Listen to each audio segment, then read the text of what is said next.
نحمده ونصلي على رسوله الكريم اما بعد فاعوذ بالله من الشيطان الرجيم بسم الله الرحمن الرحيم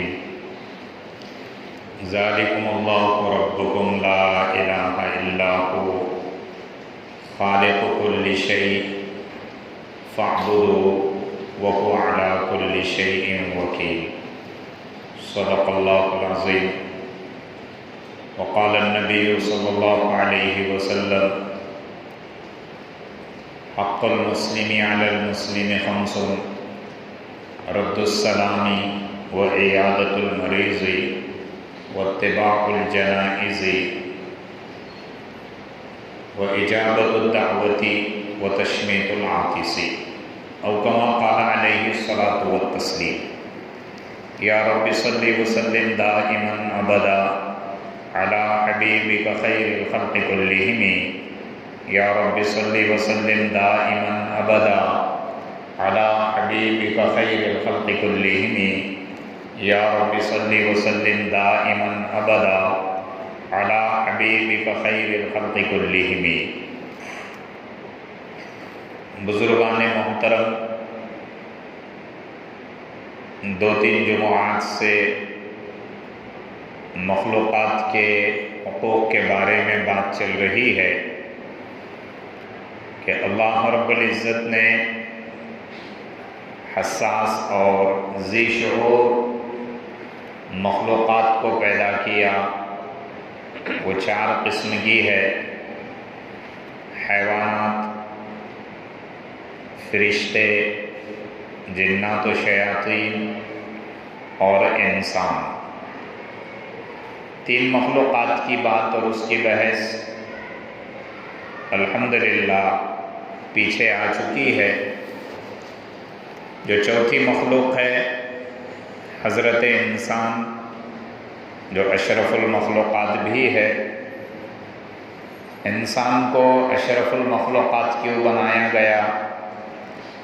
اس کو یہ فضیلت کیوں دی گئی؟ انشاءاللہ کسی موقع پر اس کو ذکر کیا جائے گا۔ انسان ہی کے تعلق سے اور حقوق کے تعلق سے مذہب اسلام نے جو بات ذکر کی گئی، جو اصول اور ضابطے بیان کیے ہیں، وہ باتیں چل رہی تھی۔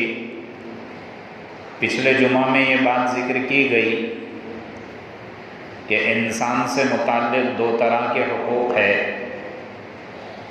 ایک تو اس کے اپنے انفرادی حقوق ہے اور دوسرے اجتماعی حقوق ہے۔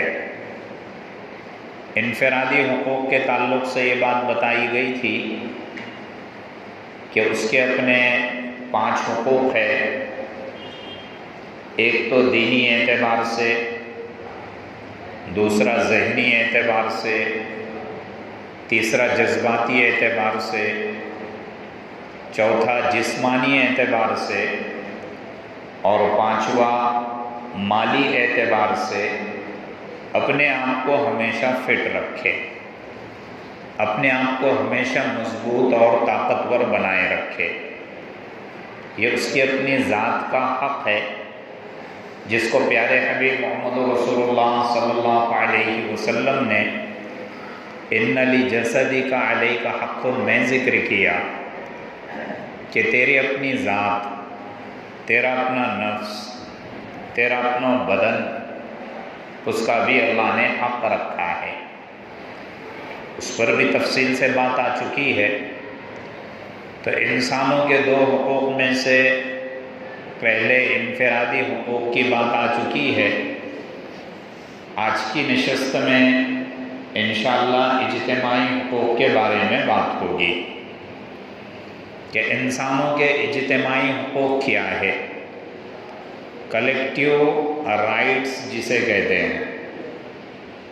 جیسے اگر ایک انسان اپنے دوست کے ساتھ رہتا ہے تو اب اجتماعی حقوق متعلق ہو جائیں گے۔ اگر وہ کسی کا شوہر ہے تو بیوی کے حقوق اس کے ساتھ مل جائیں گے۔ اگر وہ کسی کا باپ ہے تو تو اولاد کے حقوق اس کے ساتھ مل جائیں گے۔ اگر وہ کسی کی اولاد ہے تو والدین کے حقوق اس کے ساتھ مل جائیں گے۔ تو اجتماعی حقوق کا مطلب یہ ہے کہ ایک دوسرے کے ساتھ حقوق کا وابستہ ہونا۔ اگر دکانداری کرتا ہے تو گاہک اور دکاندار ان کے حقوق وابستہ ایک دوسرے سے رہیں گے۔ اگر وہ معاشرت میں رہتا ہے، محلے میں رہتا ہے، تو اس کے گھر کے بازو جس کا گھر ہے، اب پڑوسیوں کے حقوق یہ ایک دوسرے سے وابستہ ہو جائے گے۔ تو انہیں کہتے ہیں اجتماعی حقوق۔ اللہ رب العزت نے جن کو بھی پیدا کیا یا جن جن مخلوقات کو پیدا کیا ان کے حقوق رکھے ہیں اور ان کو کسی نہ کسی کے تحت مکلف بھی بنایا ہے۔ لیکن انسانوں کے حقوق یہ ڈائریکٹ رکھے ہیں، بلا واسطہ رکھے ہیں، اور شریعت کی روح سے اور شریعت کے اعتبار اور اس کے حساب سے رکھے ہیں۔ تو اللہ رب العزت نے ان حقوق کو قرآن کریم میں بھی ذکر کیا ہے اور پیارے حبیب محمد رسول اللہ صلی اللہ علیہ وسلم کی زبان مبارک سے بھی ذکر کیا ہے۔ آپ صلی اللہ علیہ وسلم کی زندگی کا اگر مطالعہ کریں گے تو سارے حقوق سمجھ میں آ جائیں گے کہ آپ صلی اللہ علیہ وسلم کی زندگی کیسی تھی۔ انفرادی حقوق کے اعتبار سے لے لو یا اجتماعی حقوق کے اعتبار سے لے لو کہ آپ صلی اللہ علیہ وسلم خود اپنے تئیں کیسی زندگی گزارتے تھے، کیسی اپنی زندگی بسر کرتے تھے، اور دوسروں سے متعلق اور خود جو پیارے حبیب سے متعلق ہے وہ ان کے ساتھ کیسا برتاؤ رکھتے تھے۔ جانوروں کے حقوق وغیرہ میں جو بات ذکر کی گئی اس میں اللہ کے رسول کا کردار سمجھ میں آیا کہ اللہ کے رسول صلی اللہ علیہ وسلم جانوروں کے ساتھ کیسا رویہ اختیار کرتے تھے۔ اسی طریقے سے فرشتوں کے تعلق سے بات آئی تو ان کے حقوق کو بھی سامنے رکھا گیا کہ اللہ کے رسول صلی اللہ علیہ وسلم نے ان کے حقوق کا بھی کتنا خیال رکھا کہ جہاں ان کے رہنے کی جگہ ہے وہاں پہ ایسی چیز استعمال کر کے نہ جائے جس سے ان کو تکلیف پہنچتی ہو۔ تو یہ پیارے حبیب محمد رسول اللہ صلی اللہ علیہ وسلم کی زندگی ہے۔ جنات کے حقوق کو ذکر کیا تو اس میں بھی اللہ کے رسول صلی اللہ علیہ وسلم نے ان کی مکمل رعایت کی ہے کہ انہیں بھی کوئی تکلیف وغیرہ نہ پہنچائے، بیجا کسی مخلوق کو نہ چھیڑا جائے، بیجا کسی چیز کو نقصان نہ کیا جائے۔ تو اب جب انسانوں کی بات آئی اور انسان کے حقوق کی بات آئی تو ظاہر سی بات ہے اس میں کتنی تاکید ہوگی، اس میں کتنی تعلیم ہوگی حد درجے کہ ایک دوسرے کے حقوق کی کیسی رعایت کی جائے۔ حقوق تو بہت ہے، انسانوں کے حقوق اپنے اپنے اعتبار سے، جس فیلڈ میں جائے گا اس فیلڈ کا حق اس پر آ جائے گا، جس فیلڈ میں جائے گا اس فیلڈ کا حق اور اس کے حقوق اس پر آ جائیں گے۔ جیسے اس سے پہلے بھی ذکر کیا گیا کہ جس فیلڈ میں وہ قدم رکھے گا اس فیلڈ کا دین سیکھنا اس پر فرض اور واجب ہو جائے گا۔ ہم یہ سمجھتے ہیں کہ صرف ہم مسجد میں آ کر نماز پڑھتے ہیں تو نماز کا دین سیکھنا فرض ہے۔ ہم صرف یہ سمجھتے ہیں کہ رمضان آ جائے تو روزے کے مسائل کا سیکھنا اور جاننا یہ ضروری ہے۔ حج اگر فرض ہو جائے، حج کے سفر پہ چلے جائے تو ہم یہ سمجھتے ہیں کہ حج کا سیکھنا صرف یہی فرض ہے اور یہی دین ہے۔ زکوٰۃ اور صدقات کے مسائل ہم پوچھتے ہیں، یہ سمجھتے ہیں کہ صرف اسی کا سیکھنا فرض اور ضروری ہے، جبکہ ہم جس شعبے میں رہیں گے، جس فیلڈ میں جائیں گے اس کا دین سیکھنا یہ فرض اور ضروری ہے۔ اس کا حق سیکھنا، اس کے حقوق کو معلوم کرنا یہ فرض اور ضروری ہے۔ حق کہتے ہیں اس واجبی حصے کو جو کسی فرد کے لیے ثابت ہو جائے، حق کہتے ہیں اس واجبی اور ضروری حصے کو جو کسی فرد کے لیے کیا ہو جائے، ثابت ہو جائے۔ تو یہ سیکھنا بھی کیا ہے، فرض ہے۔ حقوق اللہ اللہ کے حقوق ہے، حقوق العباد بندوں کے حقوق ہے۔ ہم سمجھتے نماز روزہ سیکھنا یہ حق ہے، یہ ضروری ہے، تو ایسے ہی بندوں کے حقوق کا سیکھنا بھی ضروری ہے۔ انسان اس وقت تک انسان نہیں بن سکتا، انسان اس وقت تک انسان نہیں بن سکتا جب کہ وہ اللہ کے حقوق کو اور بندوں کے حقوق کو جان جان کر ادا نہ کر لے، ورنہ وہ انسان نہیں ہے۔ یا تو وہ کبھی شیطانیت پر اتر آ جائے گا، یا کبھی کسی کے حق کو دبا دے گا، کسی کے حق کو مار دے گا، انسان کی لسٹ میں سے وہ نکل جائے گا۔ شریعت نے جو تعلیم دی ہے وہ انسان کو انسان بنانے کی تعلیم دی ہے۔ اسلام نے جتنی بھی تعلیمات رکھی ہے اور جتنے بھی اصول اور ضابطے بیان کیے ہیں وہ حقیقت میں انسان کو انسان بنانے کے لیے ہے۔ انسان کو انسان کیوں کہتے ہیں؟ انسان یا تو انس سے ماخوذ ہے، انس کہتے الفت و محبت کو، کسی کی طرف مائل ہونے کو، کسی کی طرف جھکنے کو، اور انسان جب کسی دوسرے انسان کو دیکھتا ہے تو اس کی طرف مائل ہوتا ہے، اس کی طرف جھکتا ہے۔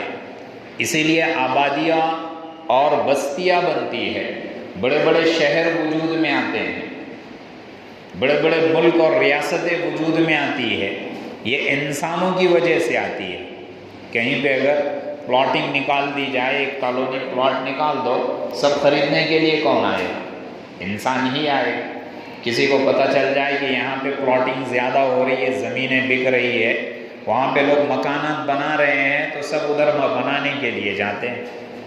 یہ ایک دوسرے کی طرف مائل ہونا، ایک دوسرے کی طرف رغبت اور شوق رہنا، یہ انس سے ہے۔ اور ایک دوسری بات یہ ذکر کی گئی کہ یہ نسیان سے ہے، انسان نسیان سے ہے۔ نسیان کہتے ہیں بھولنے کو، غلطی ہو جانے کو، غلطی کے سرزد ہو جانے کو نسیان، اور کہتے ہیں جیسے انسان یہ خطاؤں کا پتلا ہے، غلطیوں کا پتلا ہے۔ غلطی اور خطا انسان سے ہی ہو سکتی ہے۔ انسان ایک وقت کے بعد چیزوں کو بھول جاتا ہے، یہ بھی اللہ کی رحمت ہے، ورنہ اگر چیزوں کو یاد رکھے، چیزوں کو نہ بھولے، تو پھر جن چیزوں سے اسے ٹھیس پہنچی ہے، جن چیزوں سے اسے تکلیفیں پہنچی ہے، جن چیزوں سے اس کے غموم پہنچے ہیں، اس کو غموم پہنچا ہو، پھر وہ کیسے بھلا پائے گا؟ اس کا تو جینا حرام ہو جائے گا، نہ کھانا کھا سکے گا، نہ پانی پی سکے گا، نہ کاروبار پر جا سکے گا، نہ بال بچوں کے حقوق ادا کر سکے گا۔ تو یہ بھولنا بھی اللہ کی طرف سے انسان کے لیے کیا ہے؟ ایک رحمت والی چیز ہے۔ تو یہ یا تو انس سے ہے، انس سے ہے، یا نسیان سے ہے۔ تو انسان کے اندر اللہ رب العزت نے یہ ساری چیزیں رکھی ہے، ان سے حقوق کو وابستہ رکھا ہے۔ تو سیکھنے کی چیز ہے، ہر شعبے کا دین سیکھنے کی چیز ہے۔ صرف نماز روزہ یہی سیکھے، باقی چیزوں کو نہ سیکھے، یہ ایسی بات نہیں ہے۔ کوئی نماز روزے کا پابند ہو، تہجد پڑھ لے، فجر پڑھ لے، 5 نمازیں پڑھ لے، قرآن کی تلاوت کر لے، حج کو جائے، عمرے پہ عمرہ کرے، ہم یہ سمجھتے ہیں بڑا دیندار آدمی ہے، واقعتاً دین ہے، اس کے دین اور ایمان کی گواہی دے۔ اللہ کے رسول نے فرمایا کہ جو مسجد میں بار بار آتا ہو، یعنی نماز پڑھتا ہو، جاتا ہو، اس کے مومن ہونے کی علامت ہے، اس کے مومن ہونے کی گواہی دے، اس کے مسلمان ہونے کی گواہی دے۔ لیکن اس کے برخلاف اگر یوں ہو کہ کاروبار میں وہ ڈھکوسلے چالے کر رہا ہے، حقوق کے دبانے میں وہ ظالم بنا بیٹھا ہے، کسی کے حقوق کی کوئی پرواہ نہیں، اور اس کو شیطان نے یہ پٹی پڑھائی ہے، شیطان اس کو روزانہ یہ لیسن اور سبق دے رہا ہے کہ تو تہجد بھی پڑھتا ہے، تو 5 وقت کی نماز پڑھتا ہے، اسی سے میرے سارے گناہ معاف ہو جا رہے ہیں، اسی سے جتنوں کے حقوق میں مار رہا ہوں، کھا رہا ہوں، سارے یہ کیا ہے؟ معاف ہو جا رہے ہیں۔ یہ تو انسان کے دماغ میں شیطان یہ بات ڈالتا ہے۔ تو انسانوں کے حقوق بھی رکھے ہیں۔ ہر شعبے کا دین سیکھنا یہ لازم اور ضروری ہے۔ جو حدیث ذکر کی گئی اس سے پہلے، جیسے خطبے میں جو روایت ذکر کی گئی کہ ایک مسلمان کے اوپر دوسرے مسلمان کے 5 حقوق ہیں، اور ایک بات یہ بھی ذکر کی گئی مطلق انسان کے تعلق سے، خیر الناس من ينفع الناس، کہ لوگوں میں سب سے بہتر وہ ہے جو لوگوں کو نفع پہنچائے۔ بے انسان نفع اسی وقت پہنچا سکتا ہے جب وہ یہ سوچے کہ بھئی میری ذات کو نقصان نہیں ہونا چاہیے، میری ذات کو تکلیف نہیں ہونی چاہیے۔ جب وہ یہ سوچتا ہے، جب یہ پسند کرتا ہے کہ مجھے کوئی تکلیف نہ پہنچے، تو ظاہر سی بات ہے اسے بھی چاہیے کہ وہ دوسروں کو تکلیف نہ پہنچائے۔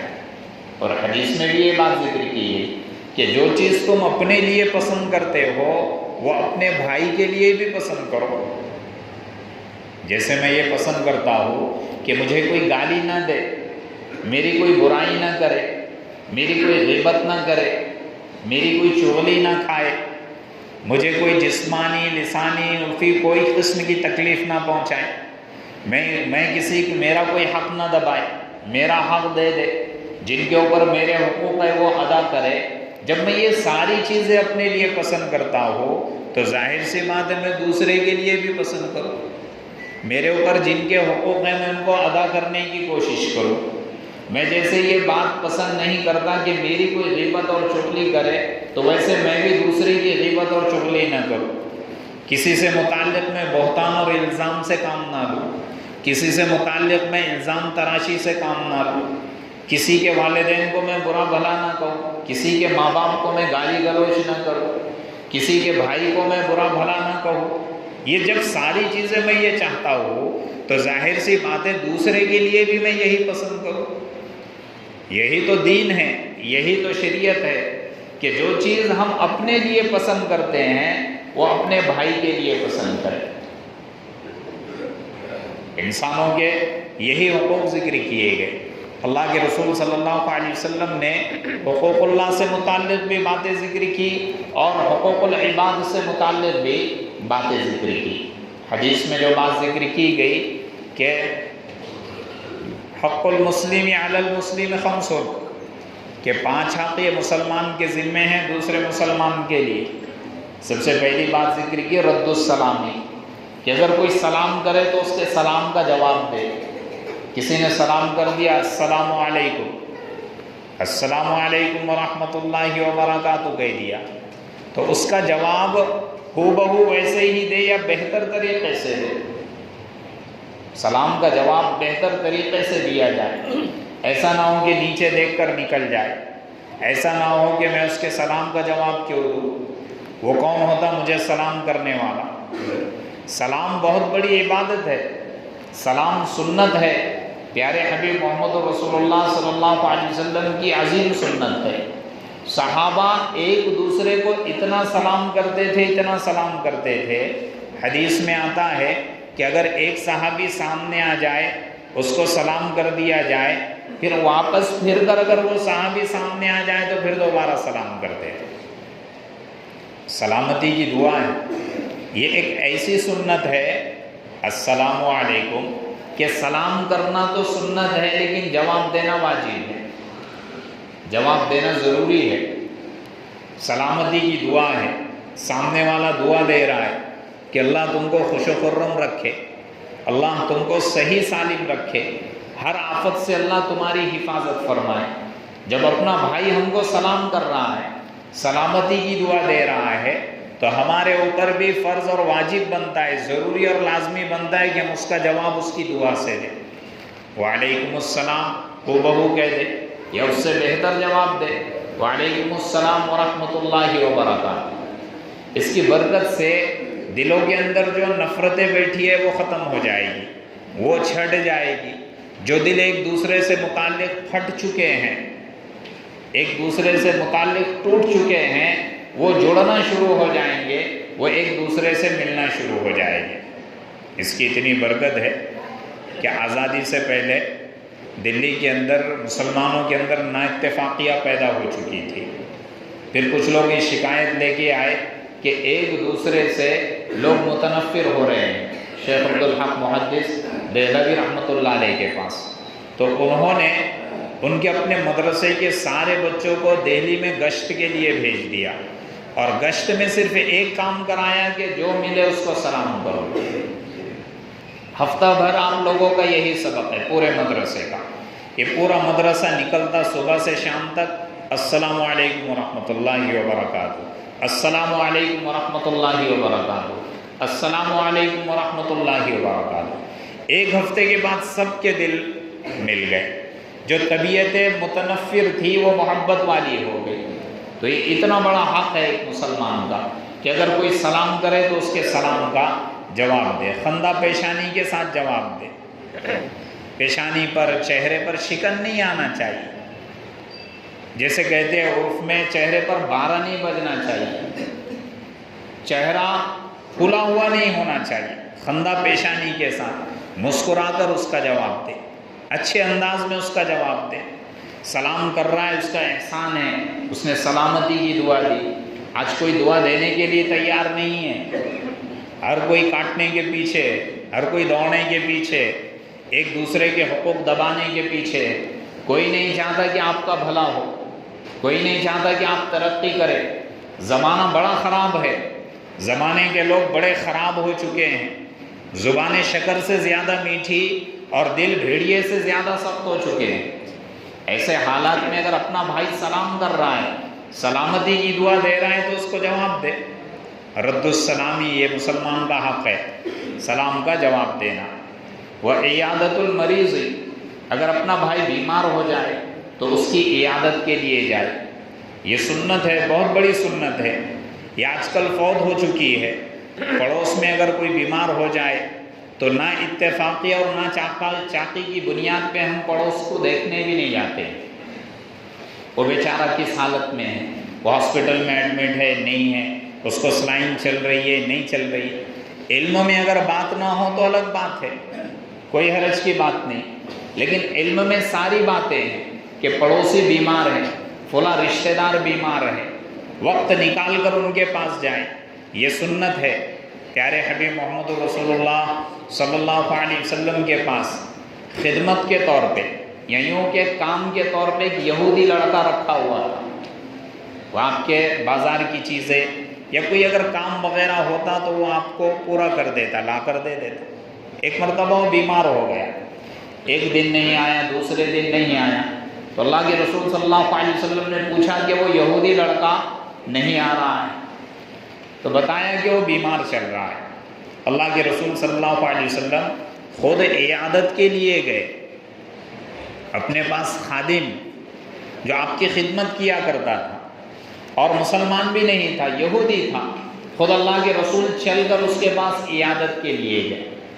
وہ ذات جس کے طفیل میں پوری کائنات کو بنایا گیا، جس کے طفیل میں میں اور آپ یہاں پہ بیٹھے ہوئے ہیں، میں بولنے کے قابل ہوں، آپ سننے کے قابل ہیں، وہ ذات چل کر جا رہی ہے۔ اس میں ہم کو کیا سبق ملتا ہے کہ عیادت کے اندر چھوٹا بڑا نہیں دیکھا جاتا کہ میرے دکان پر کام کرنے والا بچہ اگر بیمار ہے تو میں کیوں جاؤں، میں مالک ہے وہ نوکر ہے، کہ چھوٹا اگر کوئی بیمار ہو جائے تو میں کیوں چل کر جاؤں، دیکھا جائے گا جب کا جب۔ تو یہ غرور اور تکبر کس چیز کا، جبکہ اللہ کے رسول فرما رہے ہیں کہ اپنے بھائی کی عیادت کرنا یہ اس کا حق ہے۔ عیادت المریض، اللہ کے رسول وہاں پہ پہنچے، وہ لڑکا اٹھنے کے قابل نہیں تھا، اٹھنے کی کوشش کیا، اللہ کے رسول نے اس کو واپس لٹا دیا، اس کا باپ بھی وہاں موجود۔ اللہ کے رسول صلی اللہ علیہ وسلم نے اس لڑکے سے کہا کہ کلمہ پڑھ لو، لا الہ الا اللہ محمد رسول اللہ صلی اللہ علیہ وسلم کہہ دو۔ اس لڑکے نے اپنے باپ کی طرف دیکھا، باپ بھی یہودی تھا، باپ جانتا تھا، آپ صلی اللہ علیہ وسلم کے اخلاق کو دیکھا تھا کہ باوجود یہ کہ میں اور میرا بیٹا یہودی ہے اور کئی دنوں سے وہ ان کے گھر پر کام یا خدمت کے لیے ہے یا کسی اور چیز کی خدمت کے لیے ہے اور وہ متاثر ہے، وہ امپریس ہے ان سے، وہ باپ سمجھ گیا ہے کہ واقعتاً یہ نبی ہے۔ بیٹے نے باپ کی طرف دیکھا تو باپ نے اشارہ کیا کہ پڑھ لے کلمہ۔ اس لڑکے نے کلمہ پڑھ لیا، اور گواہی دی اشہد ان لا الہ الا اللہ و اشہد ان محمدن عبدہ و رسولہ، جیسے ہی گواہی دی اس کا انتقال ہو گیا۔ یہ سنت ہے مریضوں کی عیادت کرنا۔ ہم کتنے مریض کی عیادت کرتے ہیں، ہم کتنے مریضوں کے حقوق کو جانتے ہیں۔ ہم سمجھے یہ بھی حق ہے، یہ انسان کا حق ہے، یہ مسلمان کا ایک دوسرے پر حق ہے۔ واتباع الجنائز، اگر انتقال ہو جائے، کوئی عذر وغیرہ نہ ہو تو اس کی نماز جنازہ پڑھے، اس کے جنازے کے پیچھے پیچھے جائے، اس کے جنازے کے پیچھے پیچھے جائے، کیا پتہ ہماری برکت سے اس کی مغفرت ہو جائے یا اس کی برکت سے ہماری مغفرت ہو جائے۔ بعض جنازے ایسے ہوتے ہیں کہ اگر ان کی نماز پڑھنے کے لیے چلے جائے تو وہ جنازے کی برکت سے اللہ ہماری مغفرت کر دیتا ہے۔ یہ دعائیں دینا ہے، یہ بھی اس کا حق ہے۔ وہ اجابت الدعوتی، اگر وہ دعوت دے تو اس کو قبول کرے، شرعی عذر نہ ہو تو قبول کرے، شرعی اعتبار سے جائز ہونا چاہیے۔ کوئی اگر دعوت دے، خصوصی دعوت دے تو پھر پہنچ جائے، جانا ضروری ہے، لیکن شرعی اعتبار سے چیزیں ہونی چاہیے۔ بے روپیہ پیسہ وغیرہ کیسا ایسا، اور عمومی دعوت ہو تو قبول کرنا تو جائز ہے، شرکت کرنا واجب اور ضروری نہیں۔ اس پر بھی کسی دن انشاءاللہ بات چیت کی جائے گی، اجابت الدعوہ وغیرہ پہ۔ اسی طریقے سے وہ تشمیت العاطسی، اگر کوئی چھینکے، چھینکنے کے بعد الحمدللہ کہے تو اس کا جواب یرحمک اللہ کے ذریعے سے دے۔ چھینک اگر آ جائے تو چھینک آنے پر الحمدللہ کہے، کیونکہ یہ اندر کی جو غلاظت ہوتی ہے، جو طبیعت اور سستی ہوتی ہے شیطان کی طرف سے جو آتی ہے، چھینک اس کو نکال کر پھینک دیتی ہے، اور یہ اللہ کی طرف سے ہوتی ہے۔ اس لیے حدیث میں بات ذکر کی گئی کہ جب چھینک آئے تو الحمدللہ کہے، اور الحمدللہ کہنے والا جب کہہ دے، آواز سن لے بازو والا، تو وہ یرحمک اللہ کہے۔ حدیث کی ایک کتاب ہے ابو داؤد شریف جسے کہتے ہیں، بڑی کتاب ہے حدیث کی، بڑے محدث تھے، وہ ندی کے کنارے بیٹھے ہوئے تھے۔ اب جو ناؤ میں کشتی میں بیٹھا ہوا تھا اس کو چھینک آ گئی، اس نے زور سے الحمدللہ کہہ دیا۔ اب یہ باتوں باتوں میں ان کا جواب دینا رہ گیا، وہ کشتی لے کر وہاں سے نکل گئے۔ انہوں نے سوچا کہ میں نے جواب نہیں دیا، میرا عمل سنت کے مطابق نہیں ہوا۔ انہوں نے اپنے پیسوں سے کشتی کرائے پر لی اور پھر اس کنارے پر چلے گئے دریا کے، اس کے پیچھے پیچھے گئے اور کہا یرحمک اللہ، کہ ایک سنت چھوٹ رہی تھی، میں نے تیرے چھینک تو نے جواب دیا، اس کا میں جواب نہیں دے سکا۔ اتنے بڑے محدث جب اس دنیا سے چلے گئے، شاگردوں میں سے کسی نے خواب میں دیکھا تو اللہ کے رسول صلی اللہ علیہ وسلم کی حدیث سے لکھنے والے، ان کو خواب میں دیکھا، کہا کہ کیسے گزری حضرت؟ کہا کہ میرا سارا علم، میری ساری چیزیں اللہ نے ایک طرف رکھ دیا۔ کہا کہ مجھے سب سے زیادہ عمل تمہارا وہ پسند آیا کہ جو تم نے اپنے پیسوں سے کشتی کرائے پر لی اور جا کر اس کے الحمدللہ کا جواب دے دیا، یرحمک اللہ کا۔ یہ چھوٹی چھوٹی چیزیں، لیکن حق ہے کہ ایک دوسرے کا جواب دیا جائے۔ تو یہ انسان ہے، مسلمان ہے، اتنے سارے جمعات سے جو باتیں چل رہی تھی، یہ حقوق کے بارے میں بات چیت چل رہی تھی، انشاءاللہ یہ مکمل ہو گئی، اور بھی حقوق اور حقوق کی باتیں آتی رہے گی۔ اللہ رب العزت مجھے اور آپ کو عمل کی توفیق عطا فرمائے۔